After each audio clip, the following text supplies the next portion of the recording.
A couple years ago, I discovered that reading could transform my brain into a money printing machine. Reading has enabled me to build discipline and change my entire mindset towards money, success, and business, which has caused me to be able to double or triple my income every single year for the last 4 years. I truly believe that reading is one of the best ways to build up discipline and the habit of learning, feeding my brain some valuable nuggets and not just empty calories. Books are like a direct access to the consciousness of the person who wrote it. I've witnessed a direct correlation between absorbing quality books and watching my income go up with it. These are the exact books that I've used to reframe my beliefs and gain perspective that allows me to approach success differently. I read a book a day. Starting off strong with one of my favorite books, Psycho-Cybernetics.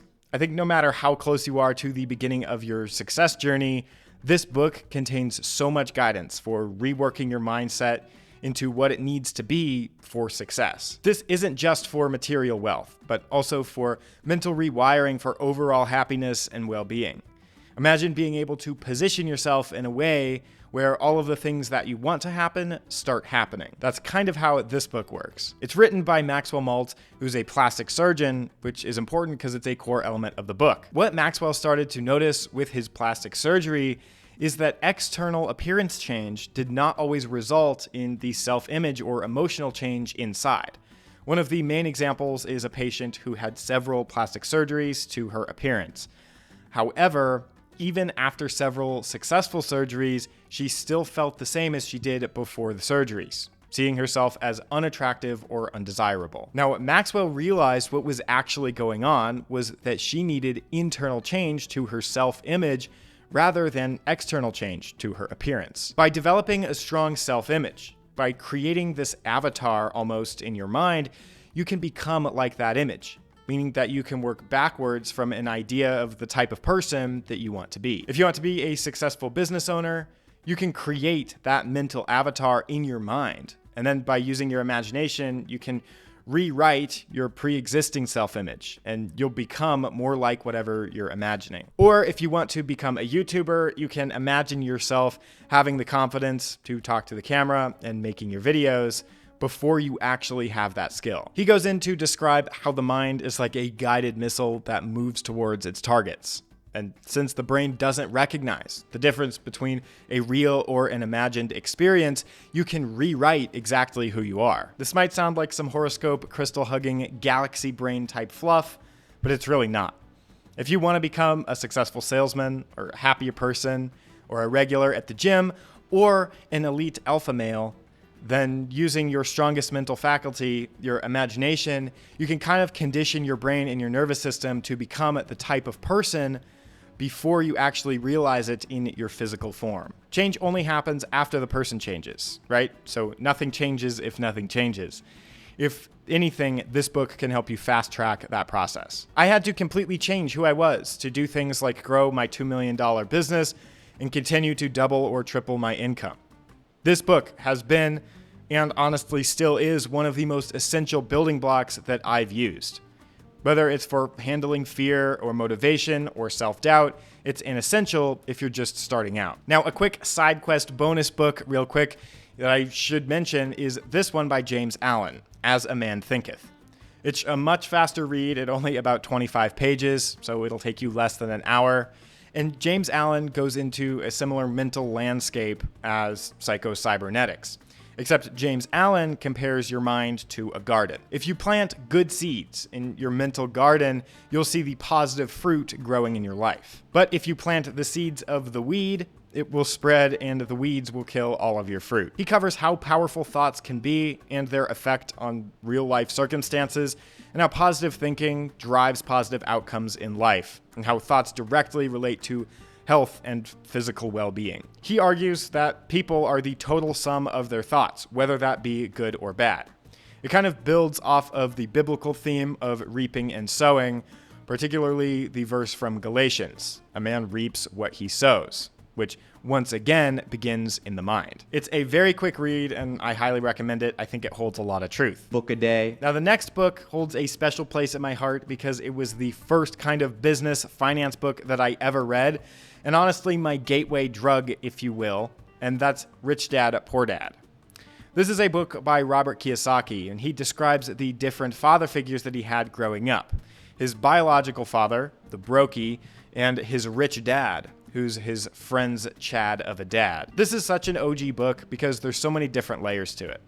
There's the social aspect showing how even though his biological father, his poor dad, was highly educated and had a PhD, he hardly made any money because he was financially uneducated.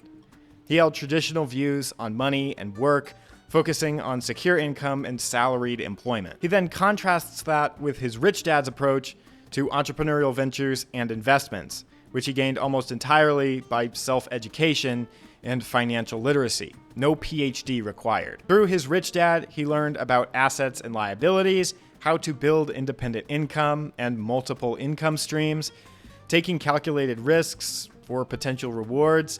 And again, he contrasts that with his poor dad's preference to financial security and predictability. This was my first introduction to investing, getting money to work for me instead of constantly working for money, taking calculated risks and overcoming the fears, and thinking about starting a business. It challenges so many thoughts and beliefs that are deeply ingrained in society and taught in the education system, and it was my first step towards thinking for myself. Now, you've probably never heard of this next book, but it's one of my absolute favorites for challenging traditional thinking, and it's called Outwitting the Devil. It's written by Napoleon Hill, who also wrote the book Think and Grow Rich, which is like an appetizer book to the psychology-based finance space. Outwitting the Devil is a back-and-forth interview-style book between the author, Napoleon Hill, and the devil, where the devil is forced to honestly answer the questions that Hill asks him. They cover several different concepts and topics, such as success and fear,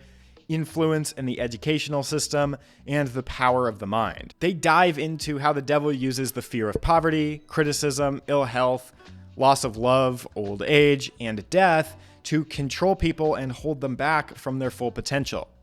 It also focuses on how the devil thrives on people who don't think for themselves. These people are referred to in the book as drifters. Drifting is a main concept throughout the entire book, and it's when a person loses control of their mind through their negative influences, such as fear or doubt or indecision. A drifter is just a person unable to think for themselves. To give you a taste of what the book is like, the devil says to Napoleon about the undoubtedly flawed education system, "I cause people to allow me to do their thinking for them because they are too lazy and too indifferent to think for themselves. The public school system enables me to control the textbooks and prescribe the subjects the students will study." Now, this book was considered so controversial at the time that it was withheld from publication for decades until after the author's death. But the reason that I liked it so much was that it's sort of Napoleon presenting an idea, such as the education system, and then he almost plays just devil's advocate with himself in a way to come up with the devil's responses. Learning to question authority and current beliefs and assumptions is an invaluable skill and something that has helped me with my business, education, and making more money overall. Now, book number 4 is what inspired me to become a digital nomad, laptop life, dropshipping billionaire, The 4-Hour Workweek. Tim Ferriss is overall an impressive entrepreneur, and the book is about escaping the traditional 9-to-5 hamster wheel grind. It's about optimizing and automating and outsourcing so that you can design the life that you want to live. Tim, again, has great perspectives that challenge the traditional way of thinking around success and wealth. He has an idea called the New Rich, which is kind of a concept where instead of being extremely focused on becoming materialistically wealthy, he focuses on living a much richer, fuller life by maximizing experiences and having more time and location freedom instead of just prioritizing a bigger box to live in or a faster car to drive. The book is like a guide to living that Instagram lifestyle, and while there isn't direct application for how to get there, it's an eye-opener for what's possible. I love the mini retirement concept he mentions where instead of being 65 years old and then going to retire, why not enjoy life's best experiences and adventures while you're in your prime? You could take a mini retirements and come back to work, or you can adapt the 4-hour workweek lifestyle and make some cash on the go. He also provided ideas for living the digital nomad lifestyle while working a full-time corporate job, which pre-Pammy would have been useful for a lot of people. But more than anything, this book inspired me to chase after an automated income, or what he likes to call income autopilot. That sweet passive income. Now, the final book that I actually just finished reading, because it's a Liver King level thick boy, is Influence by Robert Cialdini. This is an essential one for communicating and marketing overall. Now, this one isn't really a manipulation guide, but instead it's how to get people to agree with your ideas, or like what you're saying, and ultimately just get more yeses in your life. He goes really deep on different marketing topics such as reciprocity, social proof, and just how to leverage your position, wherever that might be, to make more connections and overall influence people. There's so many science-based studies in here and so much information. It's a great read, and if you ever want to sell something, an essential book. And another bonus book, How to Win Friends and Influence People. Unfortunately, it's not a guide to mastering Tinder or curing your loneliness, but instead it is just focused on how to add value to other people so that they'll value you back. It's like this influence book, but if you lack social skills. That's it. I hope this helps. Stay dangerous.